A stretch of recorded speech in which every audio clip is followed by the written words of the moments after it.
outiller les acteurs de la société civile sur la transparence budgétaire et le suivi des obligations fiscales des entreprises minières en Guinée. C'est l'objectif qui se fixe la structure Action Mine Guinée. Pour cela, elle a mobilisé 35 activistes venus de Boké, Bofa, Sigri, Mandiana, Lola et d'autres villes minières. À Kindia, la formation devrait durer 12 jours. Alseni Bari, Aboubakar Din Kamara sont de retour de la ville des Agrumes. Pour cette rencontre, Action Mine Guinée a choisi la ville de Kindia, une manière de se rapprocher des zones minières. Deux thèmes sont au cœur des échanges, la transparence budgétaire et le suivi des obligations fiscales des entreprises minières en Guinée. L'objectif est d'expliquer à ces acteurs de la société civile leur rôle dans le développement de leur communauté. Ça peut apporter au niveau des collectivités le suivi et le contrôle de ce que les sociétés payent dans leur localité. Parce qu'aujourd'hui, il n'y a pas de transparence, bien que l'UTI est en train de lutter contre ça, mais les acteurs de la société civile ne savent pas comment faire le contrôle. Parce que pour contrôler quelque chose, il faut connaître d'abord la chose. La formation est donc d'une importance capitale. Sensibiliser les populations sur leurs droits et devoirs par rapport aux sociétés minières, aussi permettre à ces activistes de servir de veille à la gestion des fonds perçus par les élus locaux.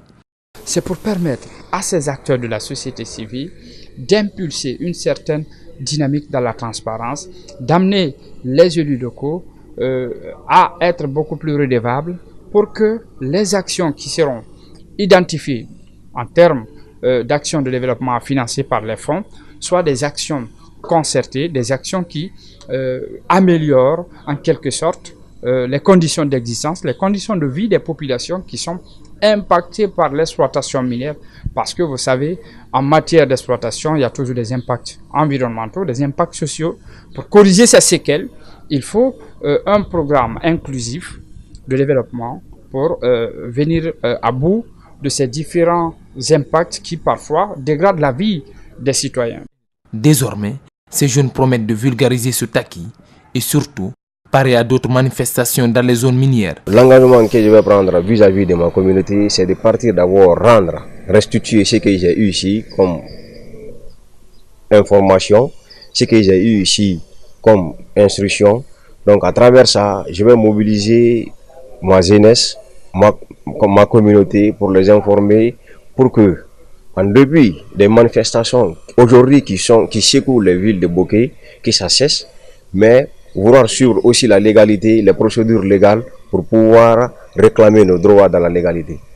Ils sont au total 35 personnes venues de Boké, Bofa, Sigiri, Mandiana, Lola et d'autres villes minières à assister à cette rencontre. De retour à Conakry, la traditionnelle remise de diplôme de l'Université Nongo-Conakry UNC a eu lieu ce samedi sur l'esplanade du Palais du Peuple.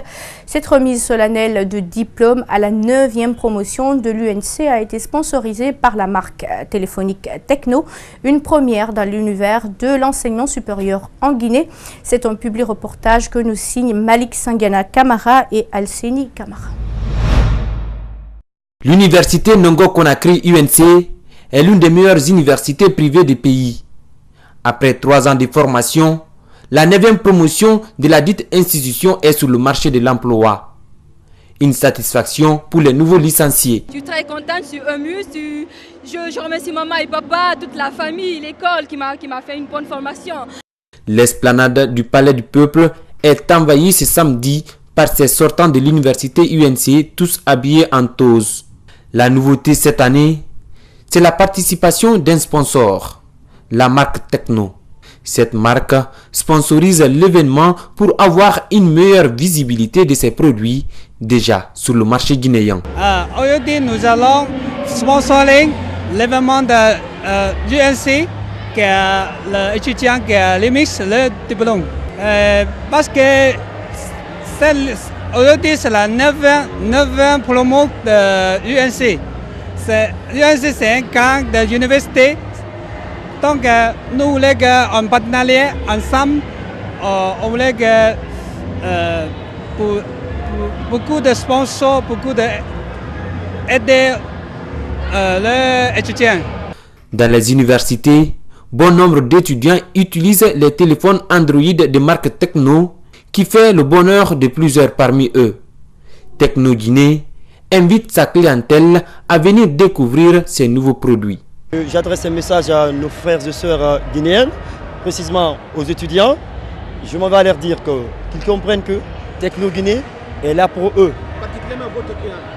Particulièrement à nos clients potentiels. Et nous le savons déjà, monsieur Louamirou, que Tecno Guinée est client de toute l'Afrique.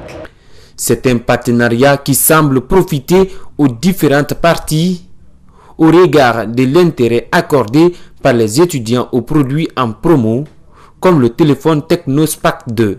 Il a une capacité de 16 mégapixels, 1 Go de RAM. Son Android est la dernière version Nougat avec une garantie d'1 année. Et puis, les personnes porteuses d'handicap ont aussi besoin d'épanouissement au même titre que les personnes valides. C'est justement pour donner du sourire à cette couche marginalisée dans notre société que la Fondation Fitima Guinée, en collaboration avec le Handisport et Osiwa, a organisé une journée sportive à leur intention. Malik Sangana Kamara pour plus de détails. Le basketball, le football, la course sont entre autres disciplines dans lesquelles ces personnes porteuses de handicap ont compéti. Les activités ont débuté par le basket. 2 équipes se sont affrontées. L'une en bleu, l'autre en vert.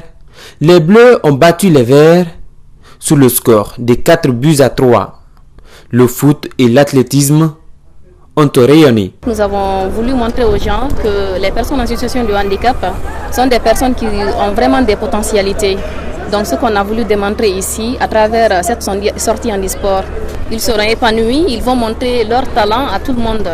Parce que ce sont des gens généralement qui sont marginalisés, donc ils sont rejetés de la société.